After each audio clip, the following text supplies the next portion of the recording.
Okay, so this is Unit 2B, which is care of the dying child. Obviously not a super uplifting topic, so I'm going to try and keep it short and sweet. Just so you guys know, there is not any questions on this section. Sorry. On this test, however, there is a question on the final, so I would recommend that you know this information. Okay, so child's concepts of death really depends on their life experiences, their intellectual level. Are they too young to understand what's really going on? Socially, do they have any coping skills? Psychologically, do they have a support system? I encourage you all to look at table 13.5 on page 277. And I would say it's important to know how the different age groups view death and how they deal with it, which is what we're going to talk about now. So infants and toddlers really have no concept of death. They don't have a sense of cause and effect. They may be aware that their loved one is missing, but they don't think that they're gone forever. So they may think that their loved one is going to come back. And they definitely have some separation anxiety, which again is the same response that they would have to anybody who is left. So they think their loved one, unfortunately, is coming back.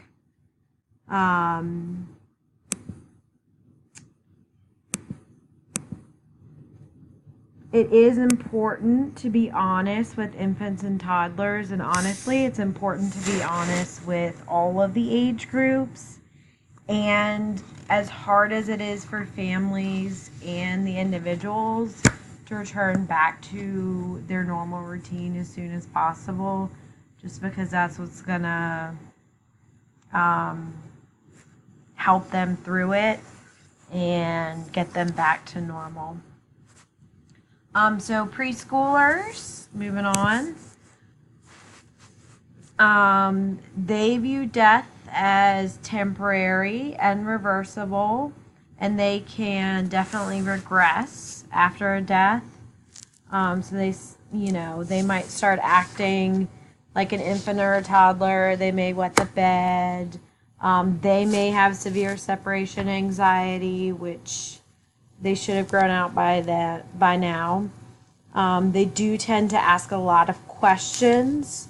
And again, it's important to be honest with them, keep memories with them, have pictures of the loved ones, maybe a jacket or a blanket or something that the loved one that they've lost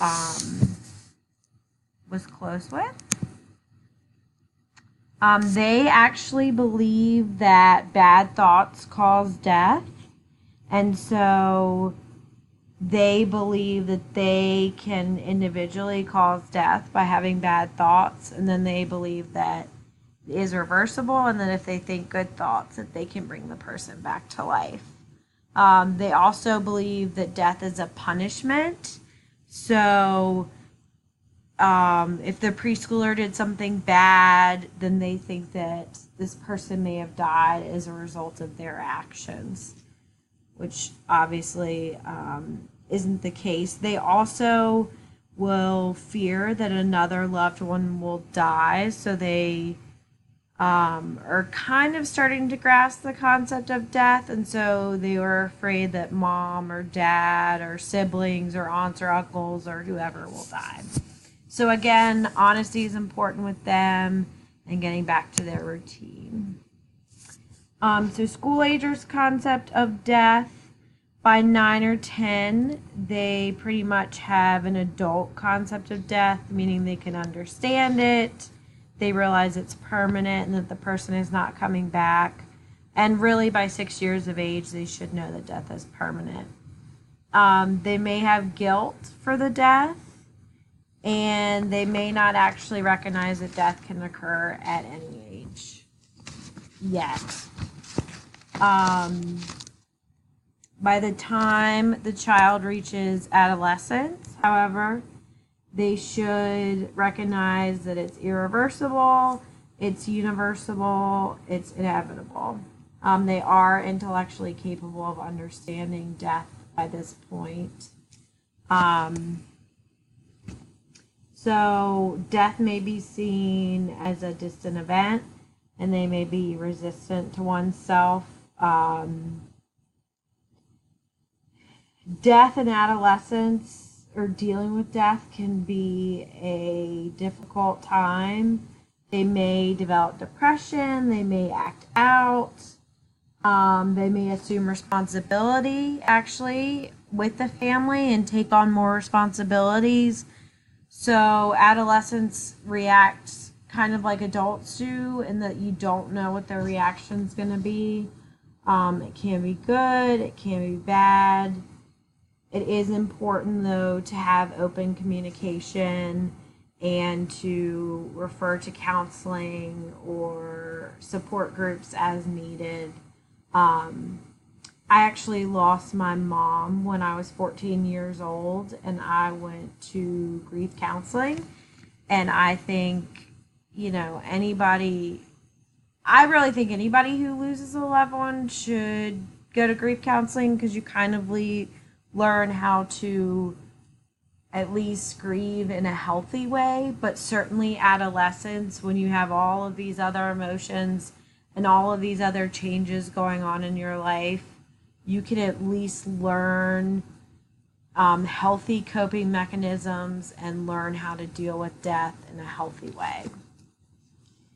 So the terminally ill child, this is a tough one, and hopefully you won't have to encounter it, but you probably will if you go into pediatrics. So first you want to assess what they know. Do they know that they're dying? Have the parent shared this information with them? Do they even know what death is?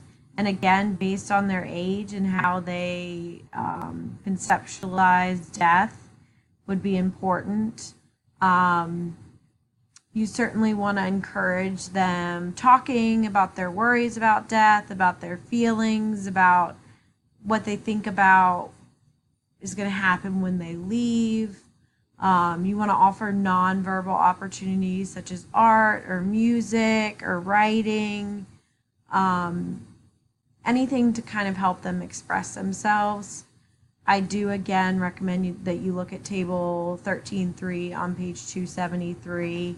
It will give you some good ideas on just how to help with the terminally ill child.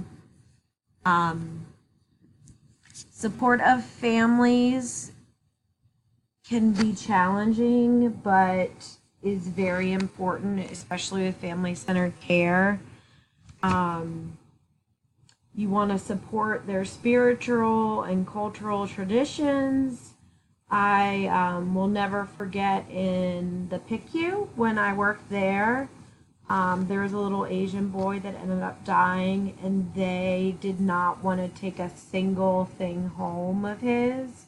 And I think it was just a cultural thing. They wanted to leave everything in the hospital. They threw it all away. They didn't want to take any mementos or anything home with them.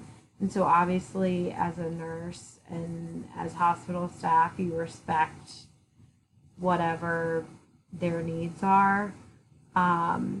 It's important, if the patient is actively dying, to remind them to take care of themselves. Simply even just saying, please take 30 minutes, go eat a meal. We will call you if something happens. We have your cell phone number. They tend to not ever leave the bedside, and so if you can somehow get them away from the bedside just for a little while, it can do them a world of good. You do obviously want to support the parents being involved as much as they can and want to be, not only during care, but if you have to resuscitate the child, you definitely want to have the parents involved. I know a lot of times in the ER, when we were resuscitating children, we would bring the parents in And if nothing else, the parents saw that we literally did everything that we possibly could to save them. And so it put them at ease in that sense. Way to support siblings if they have a dying sibling. Allow and encourage the child to express their feelings.